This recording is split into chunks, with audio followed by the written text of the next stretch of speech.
Terry, you've been watching LeBron James for years and years. Since he was 15. Since he was 15. That's the first time I interviewed him. Really? 13 Sat on a years. bench, St. V. Gin. It was a pickup game. In fact, Keith Danbrough set it up. He had just come back from one of these high-level AAU tournament things. And he's sitting there eating Skittles, and he's just talking about, yeah, I played in Vegas, I played here. He was just a kid. He was giggling. But, you know, you look at that, and then to see, I mean, he's like this NBA statesman-like thing is what he's become. It's phenomenal.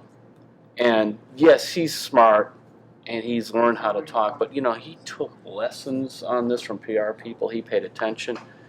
A couple times we hear him in the final say, you know, I've been on the high road for 13 years. I sort of want to get off then, but it's like he has the instincts to stay right there. That's one of the most impressive things to me about him, is you go over the whole NBA career, even back to high school. Been a couple of minor slip-ups, but nothing like what we've seen of most athletes. Most athletes, right, yeah. Well, through this finals, I mean, what did you see? What stands out to you about his game, his attitude, or anything, just from the... Well, number one, if he didn't rally the guys, there's, like, forget, it's over in 5. They lose. Secondly, he had this anxiousness about him. There was one point he was asked about, well, if you don't win this year, do you feel like you failed in coming back? And that's where he said, well, I've came back for several reasons. One is to win, but then he talked about his foundation and being at home and being hands-on.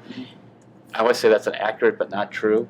Yeah, it's accurate, and those things are important. You know? Right. He's not just, you know, a figurehead on that.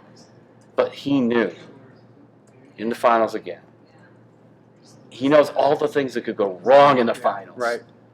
Like, better win this time. You don't know when you're going to get another one.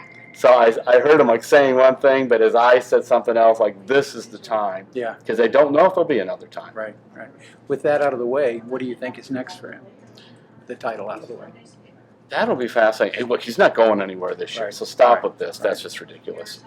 But I think that, you know, he's going to end, David Griffin and Coach Ty Lue, they're going to face a huge challenge trying to get these guys together for next year. Yeah. But I'm sure he'd love to go back-to-back. Yeah.